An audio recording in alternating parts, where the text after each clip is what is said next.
안녕하십니까. 정확한 분석으로 시대 흐름을 읽어드리는 Y타임스 정세 분석의 주부길입니다. 은성수 금융위원장이 지난 6월 열렸던 한 포럼에서 이런 말을 했습니다. 모든 위기를 9월로 미뤄놨을 뿐이다. 이런 이야기입니다. 그러면서 이 대출과 보증의 만기 연장이 끝나는 9월이 되면 어떻게 해야 될지 벌써부터 고민이다. 이렇게 고백을 한 적이 있습니다. 코로나19가 올해 3월 한국을 덮쳤을 때 대략 한 6개월 정도면 끝날 것으로 생각을 하고 각종 금융지원책들을 내놨는데요.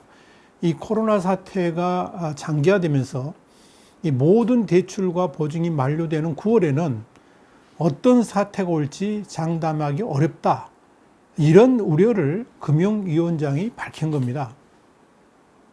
사상 초유의 이 코로나 사태로 인해 가지고 대출 만기를 한 차례 연장하기는 했습니다만은 그런다고 이 부실 리스크가 사라지는 건 아니죠. 단지 뒤로 미루는 것 뿐이죠. 문제는 이렇게 악성 채무가 쌓이게 되면 이런 것들이 곧바로 금융위기로 번지는 이런 최악의 상황이 벌어질 수 있다는 이야기입니다. 은성수 금융위원장은 그래서 지금의 우리나라 금융시장이 예측하지 못한 일이 발생하는 블랙스완을 넘어가지고 네온스완, 그러니까 절대 발생 불가능한 상황, 이걸 네온스완이라고 하는데 네온스완에 직면하고 있다, 이런 표현까지 쓴 겁니다. 다시 말해서 9월이 오면 상대적으로 위기 대응 능력이 낮은 증권사들을 포함해 가지고 비은행 금융회사들의 유동성 리스크가 불거지게 되고, 그렇게 되면 우리나라의 금융시장에 미증유의 위기가 올 수 있다는 경고를 그때 한 겁니다.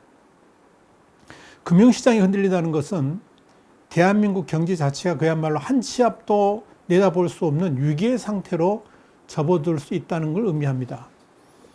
특별히 코로나19의 재확산 때문에 사실상의 이제 3단계 조치로 확대된 거 아닙니까? 말로는 2.5인데 뭐 거의 3단계로 가겠다는 이야기죠. 그런데 이런 상황에서 지금 서비스업은 초토화되겠죠.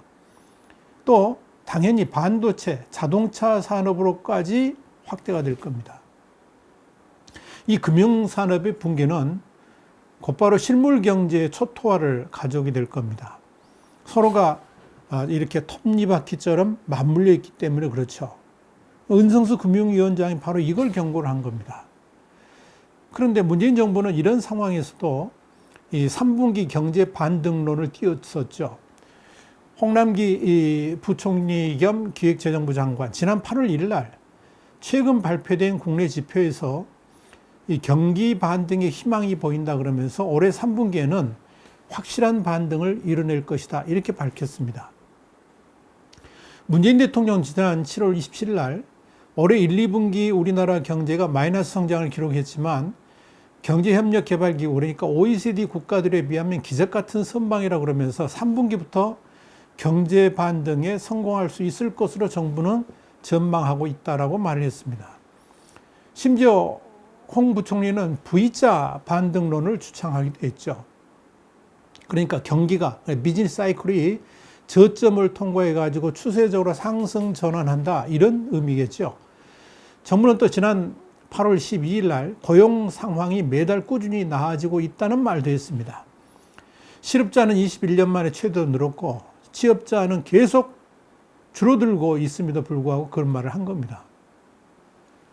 정부의 이런 경제 반등론이라든지 이 경제에 대한 낙관론은 8월부터 코로나19도 완전히 잡히고 경제가 원활하게 돌아갈 것을 전제로 해서 나온 것입니다.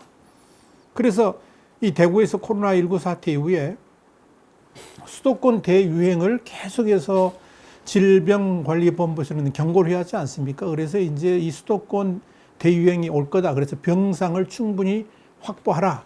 그래가지고 병상까지 다 확보를 해놨는데 정부가 돌연 8월 초, 7월 말 8월 초 들어가면서 수도권 병원에 코로나용 병상을 일반 병상으로 전환하라. 그래가지고 다 없애버렸죠. 이런 코로나 낙관론 때문에 정부는 8월 17일 연휴를 지정하면서 외식을 장려하고 여행 쿠폰까지 대대적으로 뿌리겠다고 한 겁니다. 그런데 정작 코로나 방역의 실질적 책임자인 정은경 본부장은 8월 여름 휴가하고 맞물리면서 제2차 대유행이 올 수 있다라고 지속적으로 경고를 해왔죠. 그리고 가을 되면 미증유의 위기까지 갈 수 있다라고 말까지 했습니다. 그런데 이런 전문가의 위기 경보도 무시하면서 정부가 이 K방역의 샴페인을 너무 빨리 터뜨려 버린 겁니다. 결국 정부의 제3분기 경제 반등론은 K방역의 섣부른 샴페인하고 긴밀하게 맞물려 있습니다. 어쩌면 정부의 희망사항인지 모르겠는데 하여간 이 희망사항을 아예 이게 현실화가 이루어졌다라고 착각을 하고 밀어붙인 결과가 지금 이런 위기로 나타나고 있다. 이렇게 보면 될 겁니다. 그러니까 지금 이 상황을 보면 올 것이 온 겁니다. 청와대가 앞장서 가지고 경제 자화자찬을 한 지 불과 보름도 지나지 않아서 우리 경제에 대한 최악의 위기 경보들이 계속 뜨고 있습니다. 우선 한국은행만 해도 올해 성장률 전망치를 석 달 전보다 1.1%포인트 낮췄죠. 마이너스 1.3%포인트로 발표했습니다. 그러나 이 전망치도 최악되는 마이너스 2.2%까지 떨어질 수 있다라고 전제를 한 겁니다. 그 말은 결국 최악을 감안하라는 의미겠죠.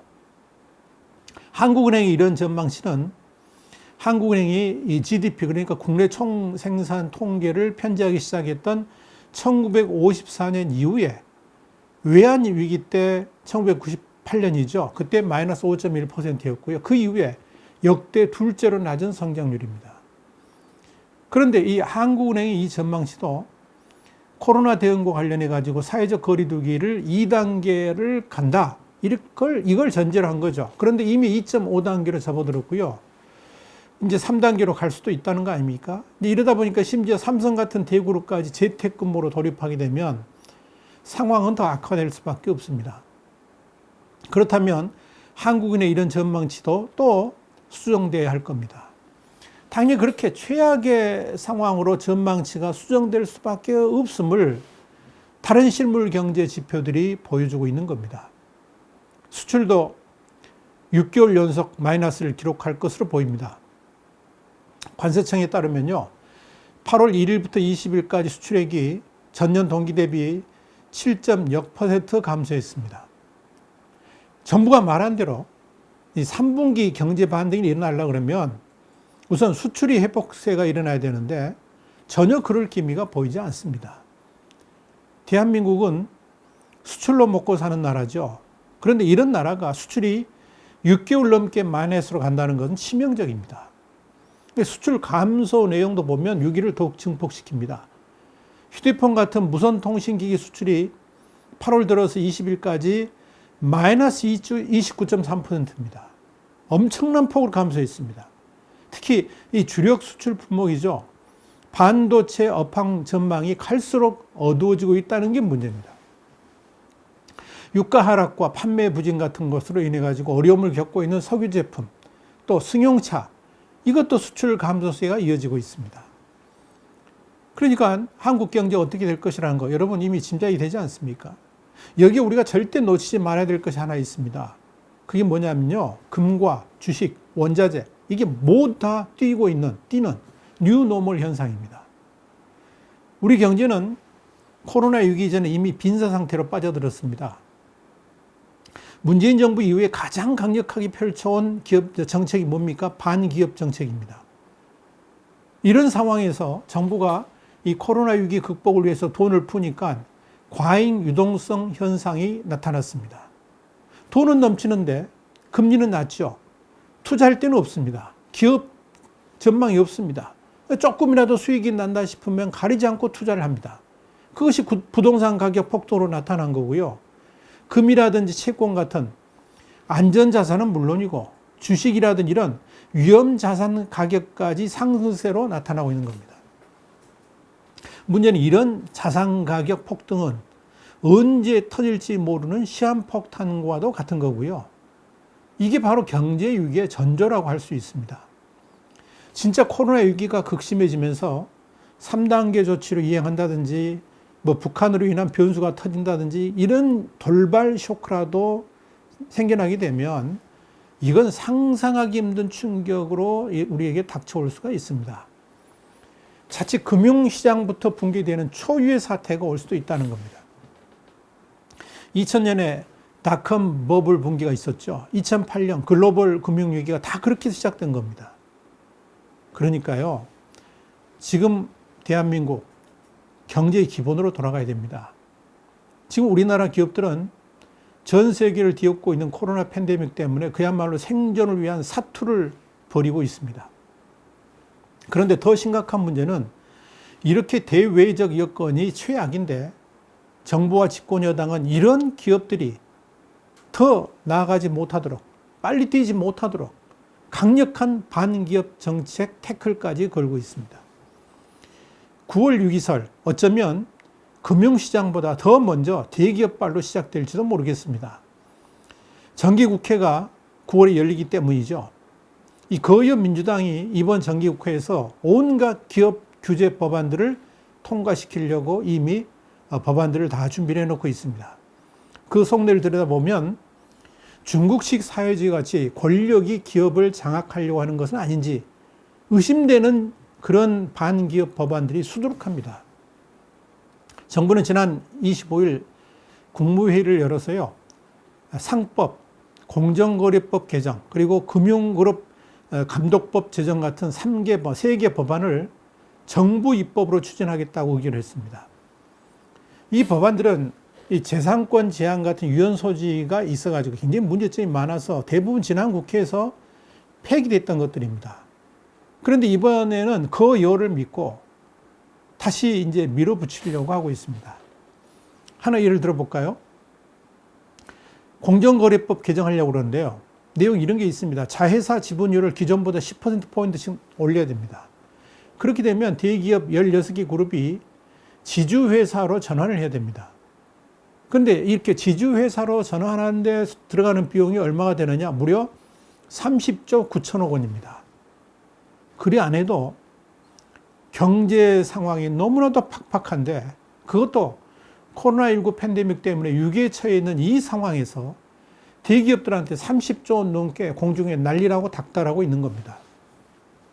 차라리 그 비용을 투자로 돌린다 그러면 24만 4천여 명의 신규 일자리를 만들어낼 수 있다는 게 경제 5단체의 추산입니다. 민주당이 손에 들고 있는 의원 입법은 더 과관입니다. 해외 자원 개발을 적폐로 몰고 있죠, 민주당이. 그래서 그 외국에 있는 자원 개발 직접 투자를 금지하는 법안을 추진하고 있습니다. 이렇게 되면 이 한국광물자원공사가 보유 중인 니켈, 코발트 광산 강제 매각해야 됩니다. 이 광산은요, 제2의 반도체라고 불리는 전기자동차, 배터리의 원료를 만드는 소재들입니다. 이것 때문에 글로벌 원자재 확보전이 벌어지고 있는데 민주당은 그냥 이겁니다. 해외 자원 개발은 무조건 적폐다. 그 이명박 때 했던 거니 무조건 나쁜 거다. 이 공식 때문에 무조건 외국에 매각하라고 하고 있는 겁니다. 아마 매각하게 되면 그 소중한 광산은 당연히 중국한테 넘어갈 겁니다. 그렇게 되면 이렇게 되겠죠. 뭐냐면 우리 경제가 이제 반도체까지 중국에 예속되는 일이 벌어질 수 있을 겁니다. 또 있습니다. 노동이사제, 유보소득세, 한 달 퇴직금법, 한 달만 근무해도 퇴직금 준다는 거죠. 협력이익공유제, 이런 법안들 줄줄이 대기 중입니다. 중소기업의 최대 악재라고 말하는 화학물질관리법, 화관법이라고 합니다. 이 처벌 유예기간도 9월 말에 끝나면 시행에 들어갈 태세입니다. 이렇게 되면요, 한마디로 한국에서 기업하지 말라는 거나 다름없습니다. 그런데요, 진짜 잊어서는 안 되는 것이 뭐냐면 결국 국부의 창출은 정부가 하는 게 아니고요, 기업들이 한다는 겁니다. 그러니까요, 여러분, 소득의 이 양극화 문제, 일자리 확충 문제, 결국은 기업이 풀어야 됩니다. 아무리 정부가 돈을 무지막지하게 푼다고 해서 결코 국가 경제가 살아나지는 않습니다.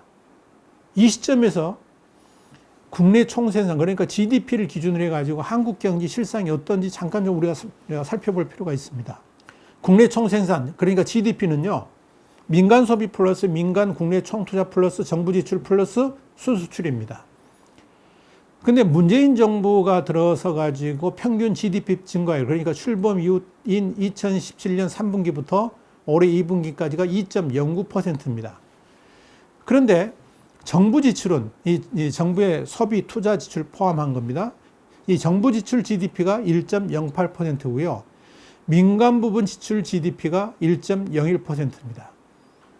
2020년 1분기와 2분기의 GDP 증가율, 그러니까 전년 동기 대비해서 비교해 보니까요. 2019년에는 1.37%인데 그중에 정부 지출은 2.57%고 민간 지출은 마이너스 1.20% 줄었다는 거죠.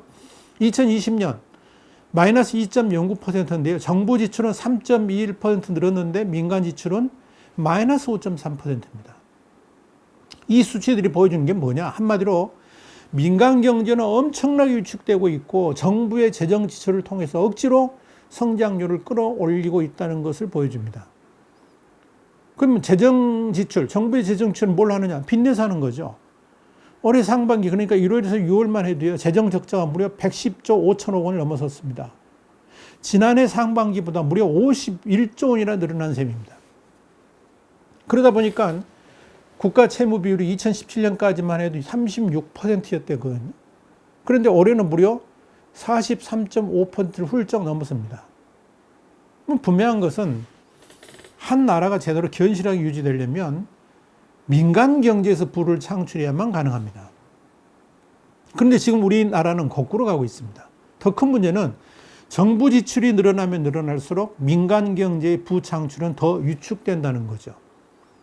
일자리만 해도 그렇습니다. 일자리는요, 정부가 만드는 게 아니죠. 결국 경제 활성화를 통해서 기업이 만들어야지 안정적이고 제대로 된 부의 창출도 가능하게 됩니다. 그런데 문재인 정부가 내세우는 한국형 뉴딜을 통한 일자리 창출은 한마디로 쓰레기 일자리만 양산할 뿐입니다. 이 쓰레기 일자리는 건 제가 하는 말이 아니라 민주당 어느 한 사람이 한 말이 그렇습니다. 문재인 정부가 모델로 삼는다는 프랭클린 루스벨트의 뉴딜 정책 핵심은 민간 투자 활성화 정책이었습니다. 그런데 지금의 한국형 뉴딜은 이와는 완전히 거꾸로입니다. 지금 대한민국 경제는 끝모를 위기로 빠져들고 있습니다. 그래서 진짜 부탁하고 싶습니다. 지금부터라도 정부가 각성을 하고 기업 살리기에 전심을 기울여 달라는 겁니다. 민간 경제가 살아야지 대한민국도 살아납니다. 정부가 모든 걸 다 할 수는 결코 없습니다. 그래서 말합니다. 거여 민주당이 추진하려고 하는 수많은 반기업 정책들 꼭 하고 싶다면 코로나 위기에서 벗어난 다음에 하면 안 되겠습니까? 무엇이 급해서 그렇게 기업 목조르기를 하필 이렇게 경제가 어려운 때 하려고 합니까? 더불어서 부탁합니다. 시민단체 추천으로 뽑는다는 공공의대 설립. 지금같이 코로나19로 의료진들이 온몸을 던져 헌신하고 있는 이때 꼭 꺼냈어야 됩니까? 공공의대 설립이 코로나19 방역보다 더 중요한 겁니까? 더운 날 탈진까지 해가면서 코로나 퇴치에 모든 것을 걸고 있는 의료진들 향해서 꼭 그렇게 뒤에서 짱돌을 던졌으면 됩니까? 뭐가 그렇게 급합니까? 제발 정신 차려야 됩니다. 지금 대한민국이 그렇게 한가한 때가 아닙니다. 와이타임 정세 분석이었습니다. 다음 시간에 다시 뵙겠습니다. 감사합니다.